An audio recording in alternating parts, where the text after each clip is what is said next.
Friends, hello, it's Petra here at Fruition Seeds, and despite the chaos of our human world, the snow has melted, the birds are singing, and we're planting seeds. So I'm excited to share with you today the seeds that we're sowing this weekend that you can too if your snow has melted.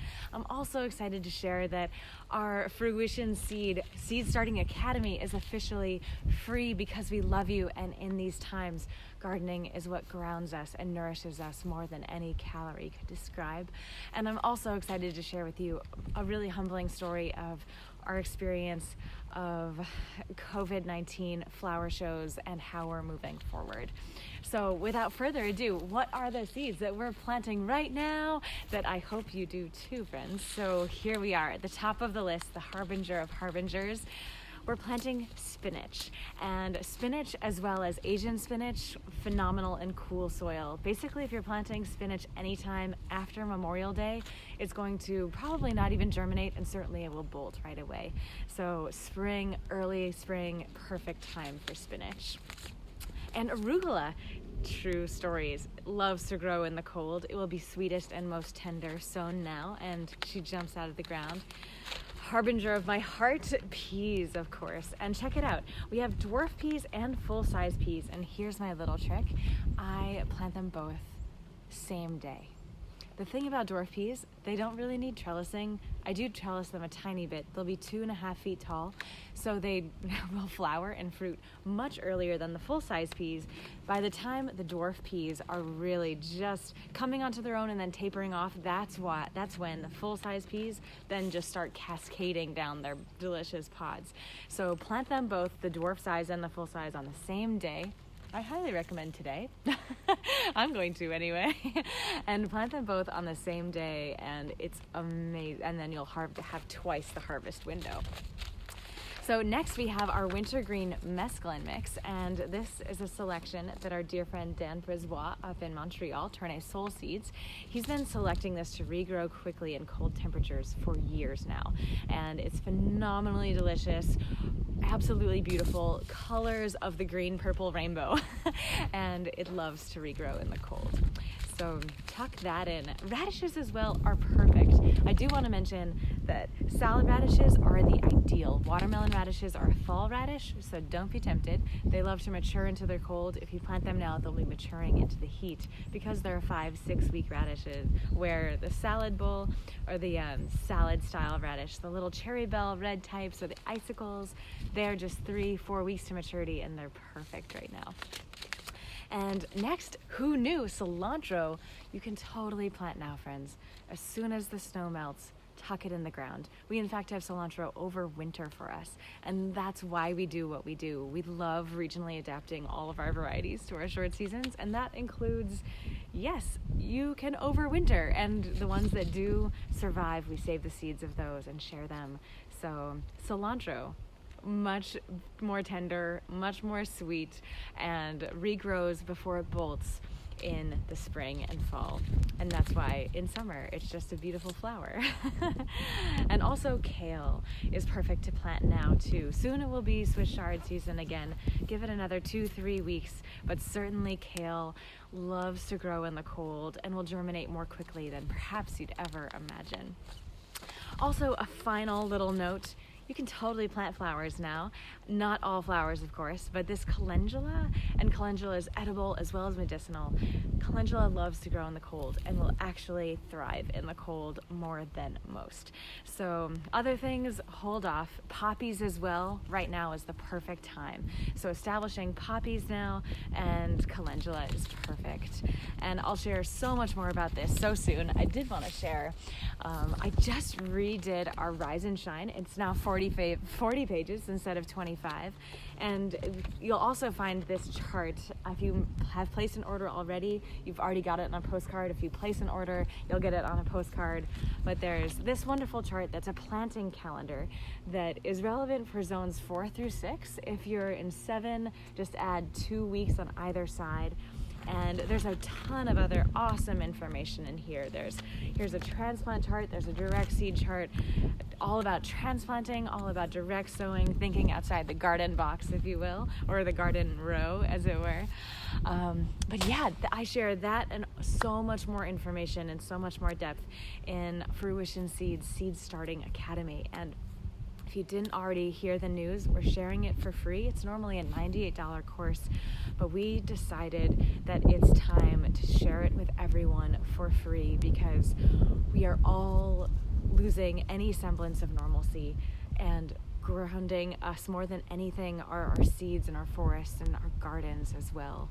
And in these times when we need to be finding ways of not publicly gathering and growing ourselves still somehow, nourishing ourselves still somehow, we decided to make this course free because there's never been a more important time to grow our gardens and to grow ourselves and to love each other in that way. So jump on our website, fruitionseeds.com. If you haven't already, please join our Seed Starting Academy. It shares how to transplant nail like seed starting indoors, but also direct sowing. And we talk about containers at length and soil and how to harden plants off and succession sowing and companion planting and all kinds of things to set you up for success. Did you hear that? The red-winged blackbirds are back. Welcome home, friends. And yeah, so I'm very honored to share everything that we've learned with you. And that Seed Starting Academy is a phenomenal place that has over 5 hours of beautiful video tutorials, and they're fun and informative as well. So I finally wanted to leave you with these thoughts, friends. I've been really humbled in the last week to see how viscerally capitalism and public health, common good, are incompatible. And I had a very personal experience with this. And I do every day. We own a business, we sell seeds, which is just kind of crazy to me. But we had an especially powerful experience of this most recently. We do 6 weeks of flower shows, and half of them were canceled this year, and thank goodness. What that means that we've lost, I was not going to give you the number, but think of a big number and then double that or triple that. And it's hard to fathom how much. And so the Boston Flower Show wasn't canceling after the Philadelphia Flower Show, and we were pretty disappointed that they weren't canceling because it's a pretty capitalist move. If you don't cancel the show, that means all your vendors pay full price and have to show up. And so we did. This was last Monday, and the next day MIT evacuated, and we were literally sleeping in Cambridge as Harvard was evacuating, and the mayor had canceled the St. Patrick's Day parade, and all of these messages, clearly we've hit that 90-degree curve we haven't even hit it, right? But we're hitting the curve. We're not flattening it, so what can we do to flatten the curve? And the flower show still continued to not cancel, even though all of these other events and institutions were canceling.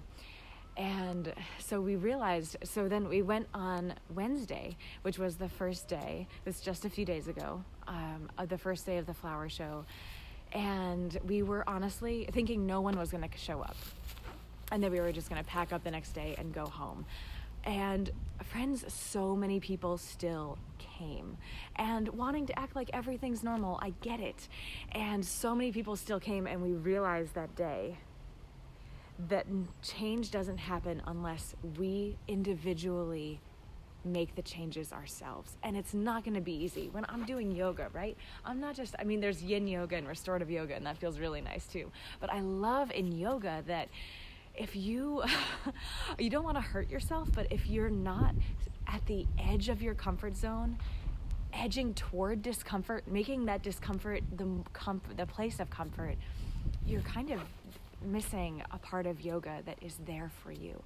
And breathing into that discomfort and helping that place become a more comfortable place. This is what we need to be doing in our lives, and certainly in this time. And so seeing all of these people, and especially flower shows, there's a lot of people, elderly people that are in the prime demographic for risk, all coming, and they just want their lives to be normal, and it's not that bad yet, right? It's not that bad yet, right? There hasn't been that many tests reported. We're hardly doing any tests. So we realized that night that we needed to just leave. If the flower show wasn't going to cancel, that we needed to cancel and get out. And we realized that we had been judging the flower show for not canceling and for making that corporate, very capitalist, profit-driven motive a higher priority than human priorities and the common health, the public health of the people that they were serving. And we realized that we were just perpetuating that by A, being there, and B, being like, well, we're about to lose $60,000, but maybe we can just lose 20. Okay, maybe we can just lose 10. Maybe we can just lose 5. Maybe we can lose 30. Maybe, no, just walk away. I would never put a price tag on my health, on your health, on anyone that I love or anyone else that I don't yet know enough. Dangerous is that. So I am really humbled to share this story with you. Thank you for loving me. Thank you for loving you too. We all are making really hard decisions in this time and transitioning in ways that we never expected to transition. And I hope that my little story makes it so much more real for you if it isn't real already. And there's no reason to panic. I love Adrienne Marie Brown so much. Her phenomenal book, Emergent Strategy, if you haven't already read it, is absolutely a parable for our time. And she shared a few days ago, it's not panicking if you're looking at data, recognizing patterns, and adapting. And this is what we're doing, friends. And we're doing it together. You're not alone. I am so here for you. So without further ado, plant seeds. Seeds are the most extraordinary creatures, just waiting to be broken open for everything they've ever known, to be broken apart so that they can be a part of the world in an even bigger way, in an unknown way, but in a way that they feel drawn to intrinsically. And I believe that each seed is here to change the world, and I believe each of us are as well. And I see you, even if we're on a screen and not actually saying hello, real life, I see you, and I love you. We're all in this together. I am so honored to share our Seed Starting Academy with you for free. Hop on over to our website, fruitionseeds.com, and know that we are doing our best to enjoy the blue sky, to stay safe, and to surround us all with abundance.